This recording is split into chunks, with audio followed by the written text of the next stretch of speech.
حد يلاعب ده ويمشي ده وما يجيبش ده ولا ده؟ طبعا انتوا مش فاهمين حاجه. بس انا جاي النهارده افهمكم ايه اللي بيحصل في النادي الاهلي. الاهلي مع كولر سيء جدا. شكل كده الموسم ده هيكون مرار طافح. ده بانه هيبقى مرار طافح. المهم ان طاهر السوبر يصعد بالنادي الاهلي لنهائي السوبر المصري. خليكم معانا، هنتكلم عن كل التفاصيل اللي بتخص مباراه سيراميكا والاهلي، بس ما تنساش اللايك والمتابعه ويلا نبدا.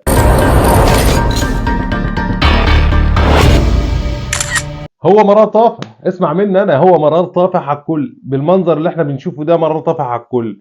يعني الاداره بتعند مع كولر، وكولر بيعند مع الاداره، والاداره بتعند مع كولر، واللعيبه بتعند مع كولر، وكولر بيعند مع اللعيبه.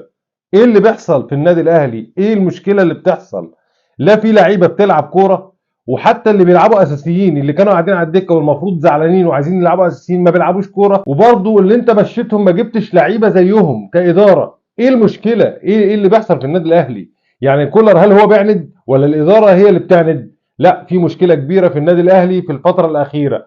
كولر غير خطته او غير شكل اللعب بتاعه او غير اللعيبه بتاعته. ده كله ليه؟ لان ايمن الرمادي بيضغط من قدام. طب انت بتضغط من قدام ونزلت لعيبه كوره كتير في الملعب، المفروض ان انت بتستحوذ. هل انت بتستحوذ؟ لا.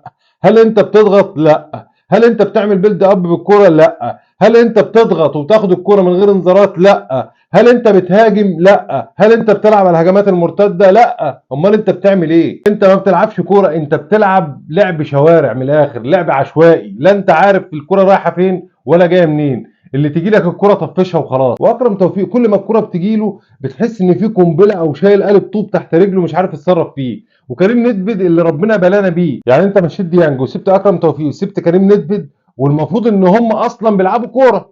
طب ديانج انت مشيته عشان ما بيلعبش كوره. طب انت الراجل طلب بالرمضان ما جبتوش، على الاقل وفر له. طب انت ما وفرتلوش، والراجل مصر يلاعب اكرم توفيق وكريم ندفد عشان يحرق دم المتفرجين او جمهور النادي الاهلي. الاهلي ما لعبش كوره، لا بيقدم كوره ولا بيعمل بيلد اب ولا بيطلع بالكوره صح ولا بيعمل اي حاجه. انت لعبت مصطفى شوبير عشان يعمل لك زياده عاديه في مرحله بناء اللعب، بس انت هتبني اللعب ازاي وانت معاك واحد زي رام ربيعه وياسر ابراهيم ويحيى عطيه الله واليمه الثانيه عمر كمال عبد الواحد. عايز اتكلم عن نقطه امام عاشور. امام عاشور سيء جدا في المباراه وكان من اسوأ اللعيبه اللي في المباراه. انا عايز اقول لك لو انت بتقيم اللعيبه بالمدير الفني وبالذات المدير الفني هديهم تحت الصفر. عارف تحت الصفر؟ هديهم 10 من تحت الصفر ل 10. هي كده، ممكن لو اكتر كمان او زياده ممكن اديهم الكلام ده. لعيبه كلها سيئه جدا. امام عاشور كان بيقف على الكوره عشان يطلع الفرقه بتاعته، لا كانت بتتقطع وترجع هجمه مرتده عليه. المهم خلينا نشوف في المباراه الجايه ونتكلم عن المباراه اللي جايه بين الاهلي والزمالك في نهائي السوبر المصري. وده هيكون المفروض ان هو مش هقول طار،